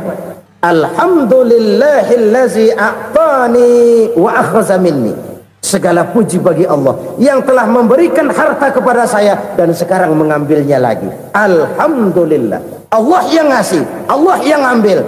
Itu mah urusan Allah. Iblis cuman ibadah jalan terus, sujud lagi Nabi Ayub. Iblis seleher gondok banget. Dasar Nabi nggak mempan dia apa-apain. Miskin malah alhamdulillah. Allah yang ngasih, Allah yang ngambil. Jadi kalau kita tidak komit, kita tidak terikat kepada kaya, miskin, senang, susah, apa yang bisa bikin kita susah? Jadikan kekayaan, kemiskinan, jadikan senang, susah sebagai anak buah yang bisa kita atur. Jangan kekayaan ngatur kita, jangan kemiskinan ngatur kita. Kita yang harus mengatur mereka. Senang, susah, kaya, miskin, bahagia, sengsara, jadikan itu anak buah yang bisa kita atur. Kalau sekarang kita kaya, lain saat boleh jadi kita miskin, semiskin-miskinnya. Allah yang ngasih, Allah yang ngambil. Tenaga mana yang bisa menghalangi? Ibadah jalan terus. Iblis makin gondok. Dasar Nabi loh. Akhirnya apa? Nabi Ayub dikerjain, diberikan penyakit. Demikian fatal penyakitnya. Bayangin, udah miskin sakit. Masya Allah. Miskin sakit. Sakitnya nggak lama, kira-kira 16 tahun. Istrinya 3, 2 mental minta ceraiin. Ngerawatin laki bengek begini. Senang belum tentu, susah udah pasti nih. Cerai aja, cerai dah. Cerai. Tinggal satu Siti Rahmah yang setia menemani beliau. Sesetia-setianya hati perempuan. Satu saat Siti Rahmah bilang, "Bang, iya, abang kan Nabi bang. Lalu namanya Nabi kan doanya jarang meleset bang. Maksud kamu minta kenapa sih sama Tuhan biar abang sembuh baik dah bang?" Siti Rahmah, iya. Saya sakit berapa tahun sih dah? 16 tahun bang. Sebelum ini saya sehat berapa tahun? Ya kira-kira 60 tahun bang. Nah coba ente banding-bandingin Rahmah. Saya dikasih sehat 60 tahun, dikasih sakit 16 tahun. Sudah nggak sabar mau doa kepada Allah minta sembuh. Saya malu kepada Allah. Diuji dengan yang luar biasa seperti ini, tidak mengganggu stabilitas kehambaannya. Dia tetap menghamba kepada Allah Subhanahu wa ta'ala. Saudara-saudara kaum muslimin rahimakumullah, kunci menghadapi kesulitan itu apa? Allah jelaskan dalam satu ayat, wa basyiris sabirin, alladzina iza asabathum musibah qalu inna lillahi wa inna ilaihi raji'un. Gembirakan orang-orang yang sabar. Siapa mereka itu? Yang apabila mendapat musibah mereka kembali kepada keyakinan dasar, segalanya dari Allah dan segalanya akan kembali kepada Allah. Ini konsepsi dasar dari sikap muslim dalam menghadapi berbagai kesulitan. Segalanya dari Allah, segalanya akan kembali kepada Allah. Kalau ini sudah kondisi dasarnya, maka kita akan lapang menghadapi kenyataan bagaimanapun pahitnya. Apakah itu namanya miskin, apakah itu namanya sakit, bahkan maut sekalipun. Maut sekalipun, segalanya dari Allah, segalanya akan kembali kepada Allah. Ini sikap hidup, bukan sekedar ucapan. Kita kadang-kadang menjadikannya sebagai ucapan. Mulutnya sehingga berhenti, innalillahi wa inna ilaihi raji'un, tapi nangisnya terus gerung-gerungan. Bukan itu, ini kesadaran moral. Kalau segalanya dari Allah, segalanya kembali kepada Allah, kan sebenarnya cuma nunggu giliran. Hari ini saya nyembayangin dia, entah hari apa saya disembayangin orang. Hari ini saya antar dia ke kubur, entah hari apa orang nganterin saya ke kubur. Hari ini saya tahlilkan dia, entah nanti kapan orang tahlilkan saya. Segalanya dari Allah, segalanya akan kembali juga kepada Allah. Oleh sebab itu saudara-saudara, kesulitan bukan untuk ditakuti, kesulitan justru untuk diatasi, dicarikan jalan keluarnya. Dan tidak ada orang yang tidak pernah mendapat kesulitan, tidak ada.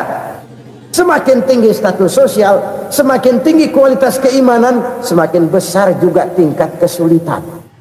Hanya saja bagaimana cara kita mengatasinya. Dan Al-Quran menyatakan, inna ma'al usri yusra. Di balik kesulitan itu pasti ada kemudahan. Roda itu berputar. Karena itu Rasulullah Sallallahu Alaihi Wasallam mengingatkan kepada kita, ta'arraf ilallahi firraha ya'rifka fisyiddah.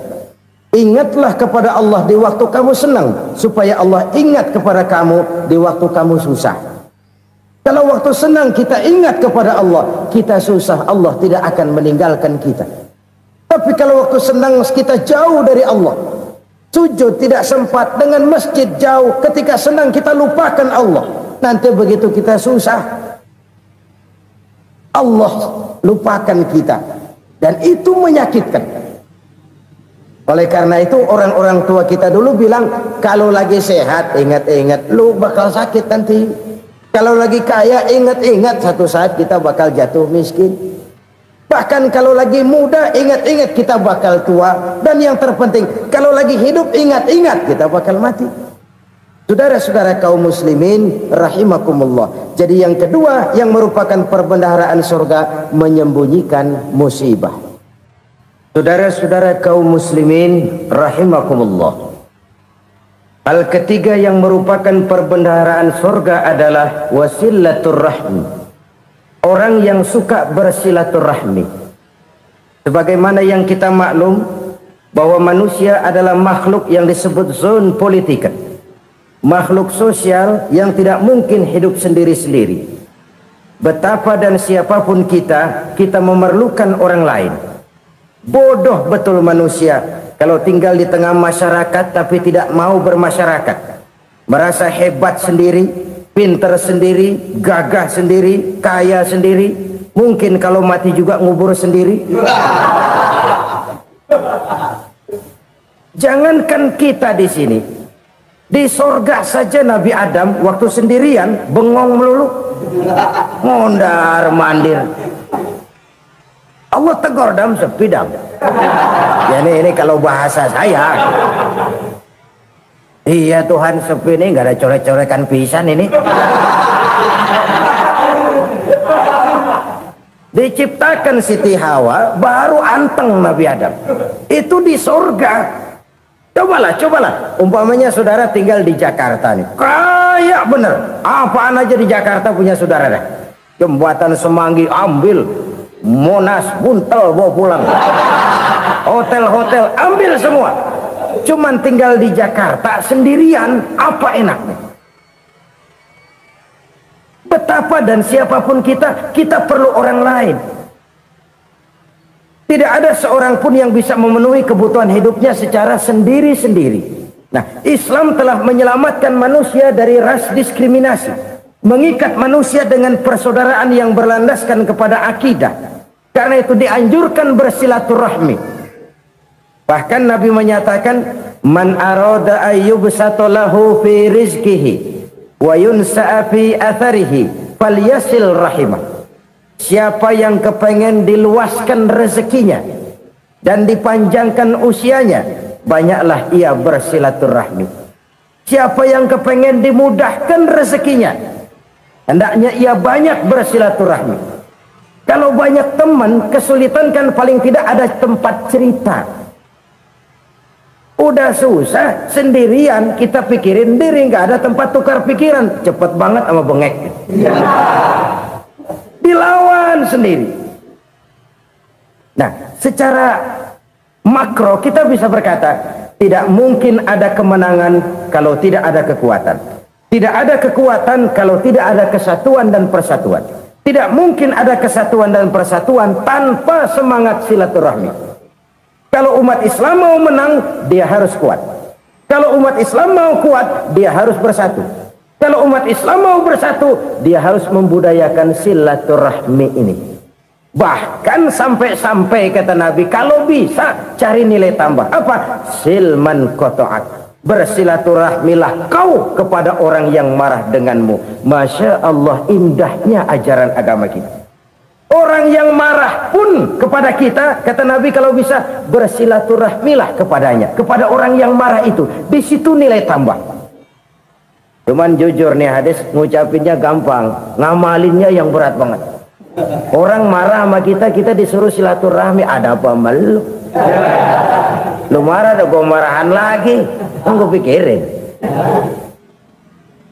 Saudara-saudara kaum muslimin rahimakumullah. Tapi ini yang diajarkan, bahkan ini yang dicontohkan oleh baginda Rasul. Bagaimana begitu mudah, misalnya satu saat Abu Jahal ini ngatur strategi bagaimana bikin Muhammad celaka. Dia gali lubang di depan tempat tidurnya. Dia tutupin daun korma. Terus dia panggil seseorang, ke sini. Kasih tahu Muhammad, pamannya sakit keras, minta ditengokin. Berangkat orang ini ke sana. Muhammad, labbaik. Pamanmu sakit keras, dia minta ditengokin. Baik, saya akan datang menjenguk beliau. Berangkatlah Nabi ke rumah Abu Jahal tanpa prasangka apapun. Abu Jahal udah pasang setil, selimut 3 rangkap setengah dipakai, persis kayak orang meriang. Tapi sembari ngintip dari balik selimut, begitu Muhammad buka pintu, nah masuk perangkap nih. Muhammad jalan menuju tempat pembaringan. Makin lama makin dekat, makin lama makin dekat, makin dekat ke lubang yang dipasang oleh Abu Jahal itu. Dalam hati Abu Jahal, terus dah jatuh, mampus dah lo ini. Mampus lo hari ini nih. Apa yang terjadi? Malaikat Jibril datang. Muhammad, pamanmu cuma pura-pura sakit. Di depan tempat tidurnya ada lubang perangkap supaya kamu jatuh ke situ. Sudah, kamu pulang. Balik kanan Nabi. Sudah hampir jatuh ke lubang, balik kanan, pulang. Bayangin kecewanya Abu Jahal. Muhammad dikit lagi, Muhammad dikit lagi. Enggak paman, saya pulang aja. Emosi bangun dari tempat tidur, enggak sadar kalau lagi pura-pura sakit. Lompat ngejar Nabi, dia lupa dengan lubang yang dia gali.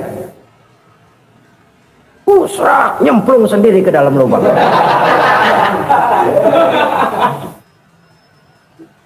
Nabi terus berlalu. Ini terjadi keanehan. Jatuh ke lubang yang dia gali itu sebenarnya nggak terlalu dalam ya, antara 3-4 meteran lah. Tolong saya jatuh ke lubang ini. Datanglah pelayan-pelayannya itu. Angkat saya dari sini. Oh, yang ngulurin tambang. Satu gulung belum juga nyampe itu tambang. Kurang beli lagi ke warung. Sambung ulur lagi, nggak juga bisa sampai. Wah, ini kerjaan Muhammad ini. Tolong siapa salah seorang kamu ke rumah Muhammad, kasih tahu encangnya kecebur. Minta ditolongin. Sampaikan kepada Rasul. Kenapa?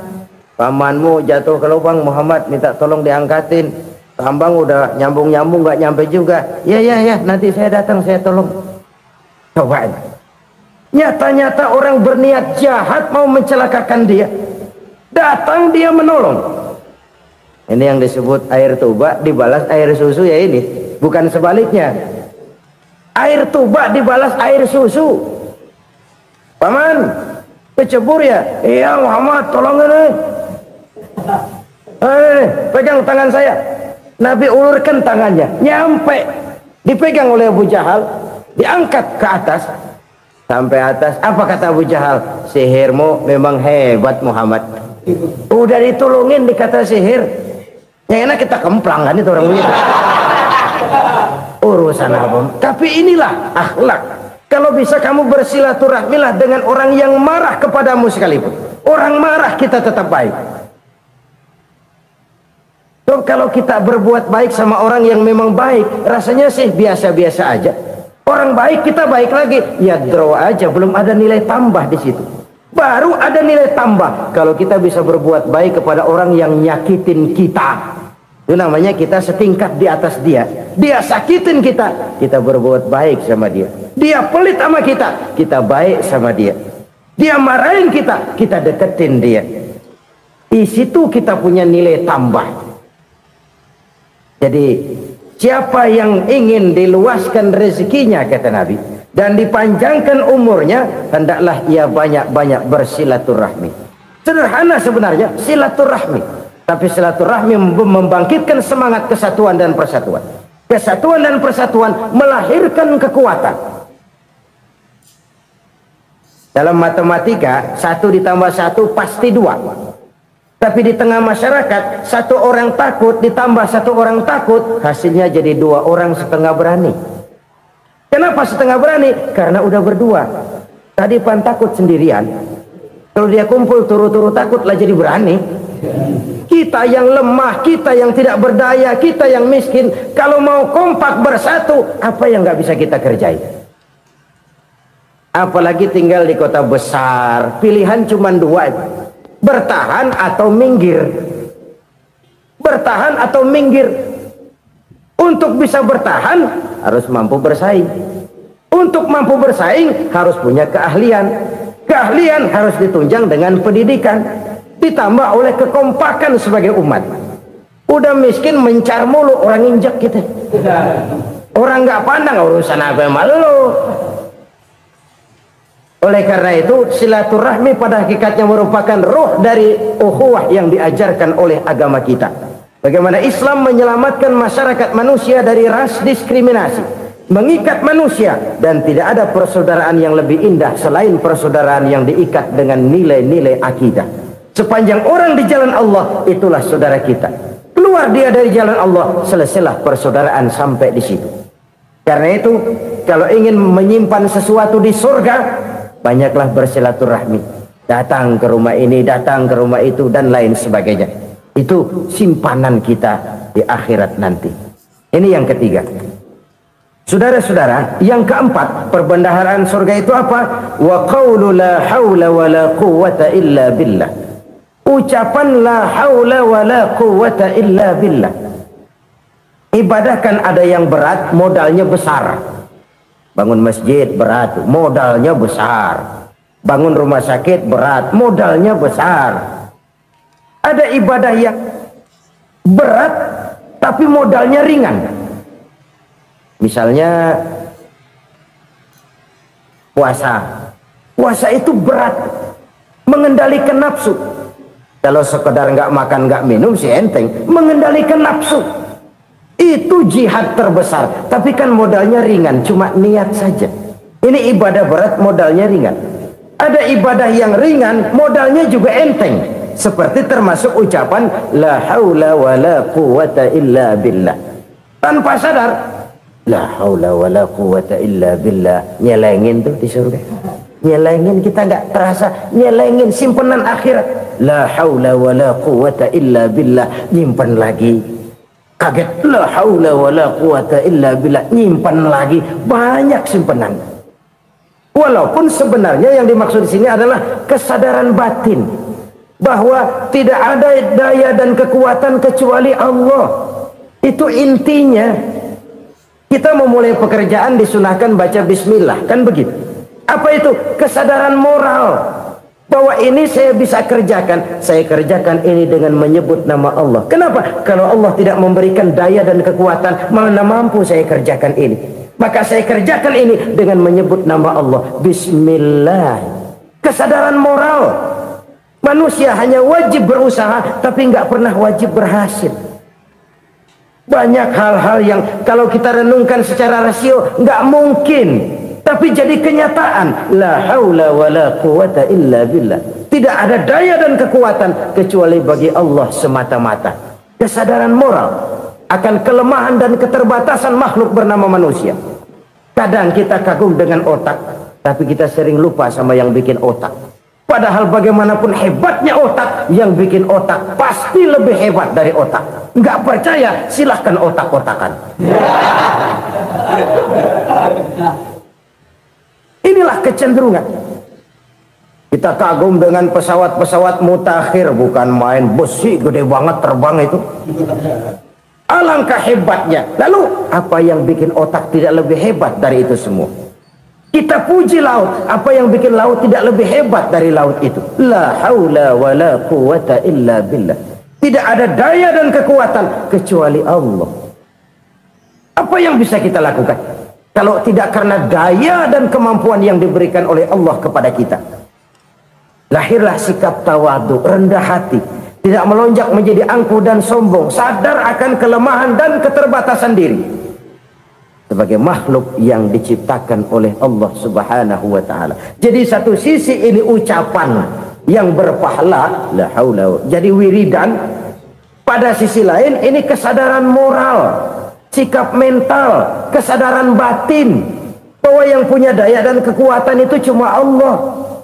Kita nggak pantas untuk sombong, sebab sombong itu pakaiannya Allah.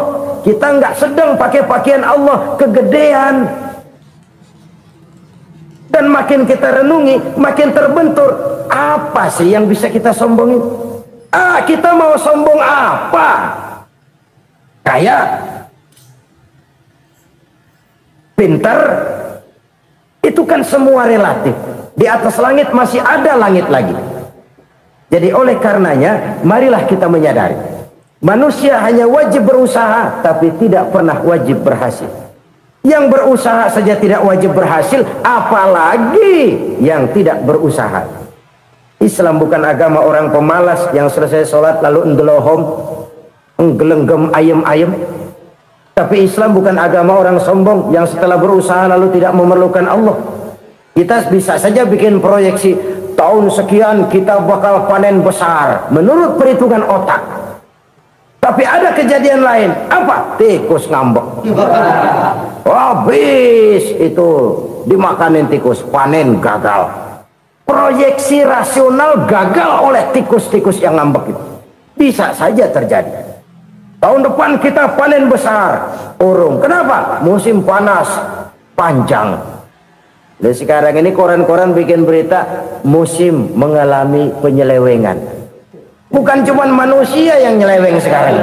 Musim pakai nyeleweng. Mestinya kan musim hujan udah selesai, masih hujan-hujan juga. Musim. Nah sekarang kita boleh bikin proyeksi, kita bakal panen besar. Tahu-tahu musim panas panjang, sawah retak, air kering. Cari teknokrat yang paling botak, suruh pendekin tuh musim panas. La haula wala quwata illa billah. Inilah kesadaran moral. Saudara, saya teringat satu saat ada seorang konglomerat. Umurnya ya kira-kira 70-an. Satu saat dia ditanya oleh wartawan, "Pak, umur Bapak berapa sih?" "Ya paling 10 tahun." 10 tahun? 10 tahun? Anak Bapak berapa orang? Satu saja? Satu. Harta Bapak berapa? Ya paling-paling bangsa 7 juta kali. 7 juta? Iya. Pak, kenapa Bapak bohongi saya? Bapak punya buku biografi. Koran-koran, majalah-majalah banyak memuat cerita riwayat hidup Bapak. Saya tahu umur Bapak 70. Kenapa bilang cuma 7 tahun? Saya tahu anak Bapak 8. Kenapa cuma bilang 1? Saya tahu harta Bapak miliaran, mungkin triliunan. Pabrik di mana-mana, bank di mana-mana. Kenapa bilang uang Bapak cuma 7 juta? Nah, kata si konglomerat tadi, kamu benar nak, kamu benar. Umur saya kalau jumlahnya memang 70 nak. Cuman ingat-ingat saya, baru 7 tahun terakhir ini saya sujud. Baru 7 tahun terakhir ini saya berusaha dekat dengan Allah. Saya laksanakan perintahnya, saya jauhi larangannya. 7 tahun inilah rasanya yang ada nilainya di hadapan Allah. Yang 63 tahun matong, kelabu, kelem umur gue. Habis untuk maksiat, untuk munkarat. Maka ketika ditanya tadi, umur saya 7 tahun itu. Oh begitu Pak. Oh iya. Lalu anak Pak, anak Bapak kan 8. Kenapa bilang cuma 1? Nah, kalau jumlah hitungannya memang anak saya 8. Tapi dari 8 orang ini rasanya cuma 1 nih yang bakal jadi buah hati, belahan jantung, pelanjut cerita, penerus sejarah, bakal jadi anak soleh yang akan mendoakan saya. Cuma 1 rasanya anak saya ini yang bakal jadi buah hati saya, besar-besaran saya, yang akan mendoakan di kubur saya, yang akan mendoakan di akhirat saya. Yang 7 orang mana, masya Allah, yang 1 tenggeng, yang 1 nyekek botol mulu, yang 1 nggak karu-karuan. Makanya saya bilang 1 anak saya yang akan bisa mendoakan saya. Oh begitu Pak. Iya. Nah, harta Pak, harta Bapak kan triliunan. Pabrik Bapak di mana-mana. Uang Bapak hampir di tiap bank-bank besar. Kenapa bilang cuma 7 juta? Betul kau nak. Harta saya kalau jumlahnya memang miliaran, triliunan mungkin. Tapi yang saya ingat baru 7 juta tuh yang saya belanjakan di jalan Allah. Saya nyumbang masjid, saya santuni yatim piatu, saya bantu pembangunan pesantren, saya bantu pembangunan rumah sakit Islam. Itu yang akan saya bawa pulang ke akhirat, yang 7 juta itu. Yang triliunan itu nanti akan diperebutkan oleh anak-anak saya sebagai waris saya. Jadi harta saya 7 juta itu yang bakal nemenin saya di akhirat, yang akan saya bawa pulang jadi teman saya. Saudara-saudara kaum muslimin, jangan-jangan orang tua itu adalah kita-kita ini. Jangan-jangan kita-kita ini adalah orang tua itu. Jangan-jangan itu potret dari diri kita masing-masing. Dari sekian umur yang diberikan Allah, berapa tahun yang ada nilainya di hadapan Allah? Dari sekian anak-anak yang merupakan amanah, berapa yang akan mendoakan kita sebagai orang tuanya menjadi anak soleh? Dari sekian banyak harta yang diberikan Allah, berapa yang akan kita bawa pulang menghadapnya nanti, yang kita belanjakan di jalan Allah? Ini sebuah potret kehidupan. Karena itu kita kembali kepada la haula wa la quwwata illa billah. Kita wajib berusaha, kita wajib berikhtiar. Selebihnya segala daya dan kekuatan hanya milik Allah saja semata-mata. Satu kesadaran batin dari setiap pribadi muslim. Setelah ia berusaha dan berikhtiar, ia menyerahkannya kepada Allah Subhanahu wa ta'ala. Jadi satu sisi ini merupakan wiridan ucapan yang mengandung pahala, pada sisi lain ini merupakan sikap batin dari seorang muslim di dalam ia menghadapi realitas kehidupan ini. Saudara-saudara kaum muslimin rahimakumullah, kalau ini kita jadikan satu basis kehidupan, maka ini akan menyelamatkan manusia dari kemungkinan tergelincir menjadi orang yang lupa diri dan lupa darat. Sebab itu Imamul Ghazali berpesan, jadidis safinah fa innal bahra amiq, wa khuziz zad fa inna safara ba'id, wa khaffifil hamla fa innal hamla sadid. Perbarui selalu kapalmu karena lautan sangat dalam. Bawa bekal yang banyak karena perjalanan ini sangat jauh. Ringankan beban karena kebanyakan beban akan menyakitkan. Alangkah indah kalimat ini, alangkah dalam makna yang terkandung di sana. Perbarui selalu kapalmu karena lautan sangat dalam. Apa artinya ini? Jaga mentalmu baik-baik. Pelihara pelihara imanmu baik-baik, karena hidup penuh cobaan seperti lautan.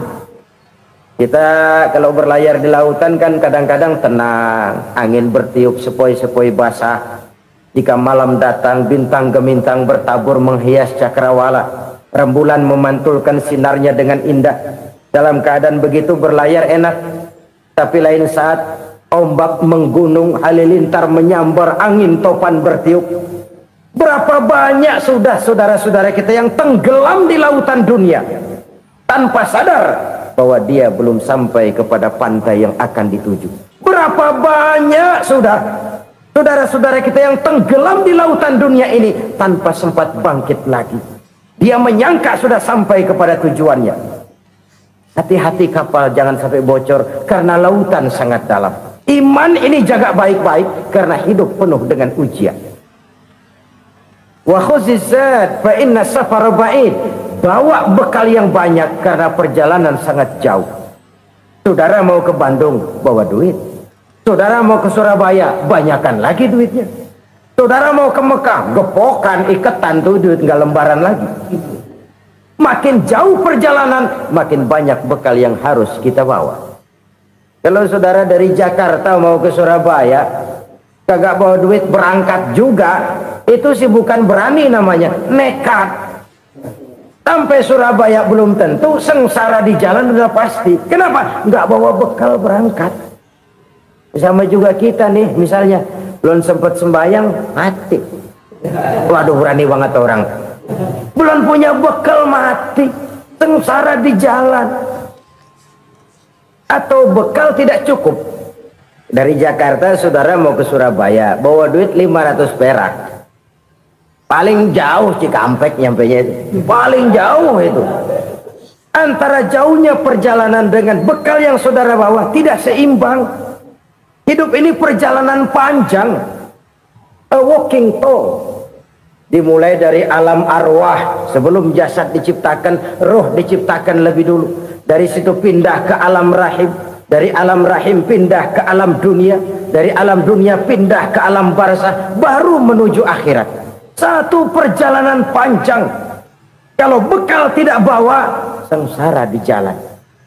Bawa bekal yang banyak karena perjalanan ini sangat jauh.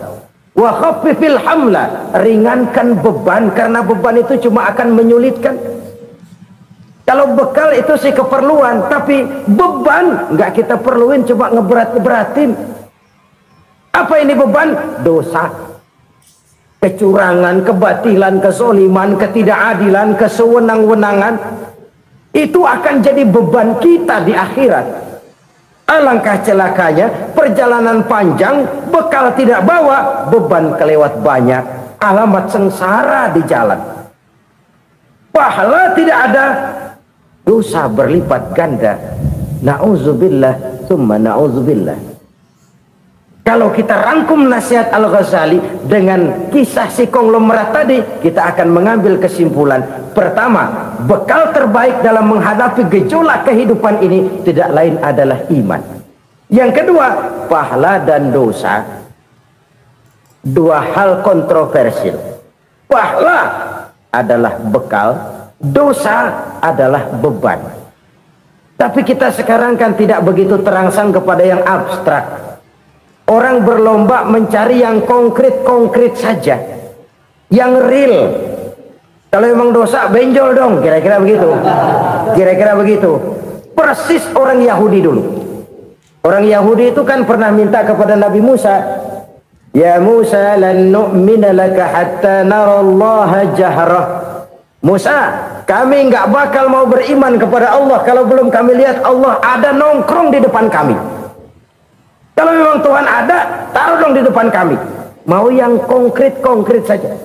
Kalau memang dosa, benjol dong. Kalau memang pahala, berasa dong. Orang terangsang kepada yang real, yang konkret-konkret saja. Karena itu, untuk mengejar dosa, orang mau bayar. Tapi untuk mengejar pahala, walaupun tidak bayar, orang segan. Ini yang dikatakan oleh Nabi, kamu mengharapkan ke surga, tapi kamu berat melaksanakan sesuatu yang bisa membawa kamu ke surga. Kamu ingin jauh dari neraka, tapi tiap saat kamu lakukan perbuatan-perbuatan yang justru menjerumuskan kamu ke neraka. Idda'aitum an-najata minan nar wa ramaitum fiha anfusakum. Kamu ingin selamat dari neraka, tapi kamu lemparkan diri kamu ke neraka. Kamu ingin masuk surga, tapi berat sekali kamu melakukan perbuatan-perbuatan yang bisa menyampaikan kamu di surga. Saudara-saudara kaum muslimin rahimakumullah. Jadi hal keempat yang merupakan perbendaharaan surga adalah la haula wa la quwwata illa billah. Satu sisi ini merupakan ucapan yang memperberat timbangan akhirat. Pada sisi lain ini merupakan sikap hidup seorang muslim. Kesadaran batin yang sangat dalam bahwa tidak ada daya dan kekuatan kecuali Allah. Dan itu kita simbolkan pada saat memulai pekerjaan dengan Bismillah, dengan menyebut nama Allah. Satu kesadaran moral, saya hanya bisa melakukan ini karena diberikan daya dan kekuatan oleh Allah. Lahirlah sikap tawadu, rendah hati, tidak melonjak menjadi angkuh dan sombong. Saudara-saudara, sampai sini dulu jumpa kita kali ini. Semoga 4 perbendaharaan surga ini dapat kita lakukan, yang kelak akan merupakan bekal kita di kemudian hari nanti. Amin ya rabbal alamin. Terima kasih atas segala perhatian, mohon maaf atas segala kekurangan. Usikum wa iyaya bitaqwallah. Wassalamu alaikum warahmatullahi wabarakatuh.